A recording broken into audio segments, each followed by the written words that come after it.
சாண்டிலியனின் ராஜதிலகம் பாகம் 34. நல்லது நல்லது என்றார். மேலும் ஆச்சாரியர் அவர்களிடம், அவருடன் அறையில் தனியாக இருந்தீர்களா என்று கேட்டார். ஆம் என்று இருமங்கையரும் சொல்லி தலை கவிழ்ந்தனர். வெகு சுகம், நான் எதிர்பார்த்ததற்கு மேலாக நடந்துவிட்டது என்று சொல்லி இருவர் முதியிலும் தட்டி கொடுத்தார். ஆனந்தத்தில் பெரிதாக நகைத்தார். இரு பெண்களும் பிரமிப்பு அடைந்தனர். பிறகு இருவரும் தலை தாழ்த்தி வணங்கி தங்கள் அறைக்கு சென்றனர். ஆச்சாரியர் நல்ல உற்சாகத்துடன் இருந்தார். சீடர்களை அழைத்து ஏதேதோ கட்டளைகளிட்டு அனுப்பி வைத்தார். சந்தியா காலம் வந்தது. ரங்கப்பதாக தேவியை அழைத்தார். தேவி, நான் கடிகைக்கு செல்கிறேன். இரவு வந்தாலும் வருவேன், வராவிட்டாலும் கவலைப்படாதே என்று கூறிவிட்டு பல்லக்கில் ஏறி கடிகையை அடைந்தார். அவர் முகத்தில் கோபம் மண்டி கிடந்தது. மாணவர்களும் ஆசிரியர்களும் அச்சப்பட்டு விலகியே சென்றனர். நேராக சர்வதீர்த்தம் வந்தார். குளத்தின் படிகளில் தனது கால்களை வைத்தார். நீரில் இறங்கி சந்தியாவந்தனம் செய்தார். படிகளில் உட்கார்ந்து தியானம் செய்தார். சூரிய அஸ்தமன நேரம். கடிகில் டனார் டனார் என மணி அடித்தது. மாணவர்கள் மண்டபங்களை நோக்கி விரைந்தனர். ஆச்சாரியர் காவிய மண்டபம் சென்றார். காவிய பாடங்களை எடுத்தார். பின்னர் நிர்வாக அதிகாரியின் அறைக்குச் சென்றார். அவர்களை அழைத்து விசாரணை சபையை கூட்டச் சொன்னார். ஆராய்ச்சி மணி 3 முறை அடித்தது.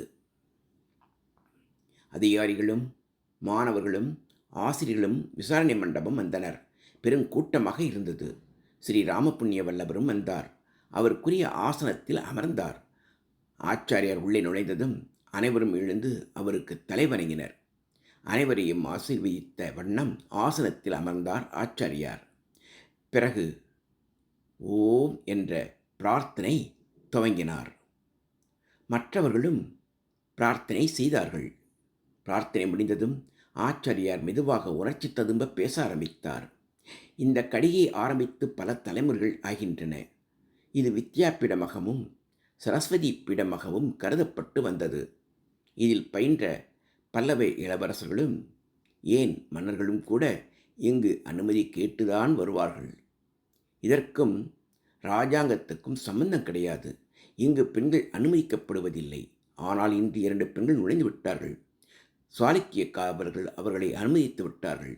இதுவரை நடக்கக்கூடாத காரியங்கள் இன்று கடிகையில் நடந்துவிட்டன. இந்த குற்றத்தில் எனக்கும் பங்குண்டு.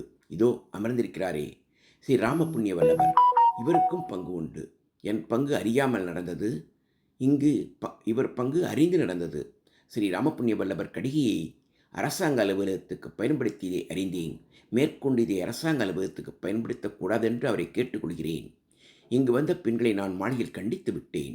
எனது அறையில் மயக்க புகை எழுப்பி என்னை மயக்கமுறச் செய்து கங்கன்மகள் சுரங்கப்பாதை மூலம் இளவரசனை கடிகைக்கு அனுப்பிவிட்டாள். இது என் அரண்மனையில் நடந்ததால் நானும் பொறுப்பாளிதான். அதற்கு பிராயச்சித்தம் செய்ய வேண்டும். நீங்களும் இன்று காலையில் 2 பெண்களை வெறித்து பார்த்ததை அறிவேன். நீங்களும் பிராயச்சித்தம் செய்ய வேண்டும். அதற்காக உங்களுடன் ஒரு நாள் உபவாசம் இருப்பேன். அதற்காக இங்கேயே தங்குகிறேன் என்று சொல்லிய பின்னர் மங்கள ஸ்லோகம் சொன்னார். சபை கலைந்தது. ஸ்ரீ ராமபுண்ணிய வல்லவரும் ஆச்சாரியர் மட்டுமே அங்கே இருந்தனர். ஸ்ரீ ராமபுண்ணிய வல்லவர் ஆச்சாரியாரை நோக்கி, ஆச்சாரியாரே, இது என்ன நாடகம் என்றார். இது அம்பிகையின் விசாரணை சபை. இங்கு நாடகத்துக்கு இடமில்லை. நடந்ததையெல்லாம் அப்படியே ஒப்புவித்தீர்கள். இந்த மண்டபத்தில் சத்தியத்தை மறைப்பதற்கு இல்லை. எனக்கு என்ன கட்டளையோ போர் மந்திரிக்கு கட்டளையிட நான் யார்? இங்கு தங்கக்கூடாதென்று மறைமுகமாக சொன்னீர்களே. தங்கக்கூடாதென்று சொல்லவில்லை. இங்கு இருந்து கொண்டு அரசியல் நடவடிக்கை கூடாது என்று சொன்னேன். அதனால்தான் அரசகுமரன் சுரங்க வழி வந்தானோ? அந்த சுரங்க வழி நேற்று வரை யாருக்கும் தெரியாது. ஆனால் கங்கன் மகள் தெரிந்து கொண்டாள். பல்லவன் இளங்காளை, கங்கன் மகளும் நல்ல அழகி. பாசம் அந்த செயலை செய்ய ஏவிவிட்டது. ஆச்சாரியாரே, இனி இவ்விதம் ஏற்படாமல் பார்த்துக்கொள்கிறேன். இப்போது என் மாளிகைக்கு புறப்பட்டு போகிறேன்.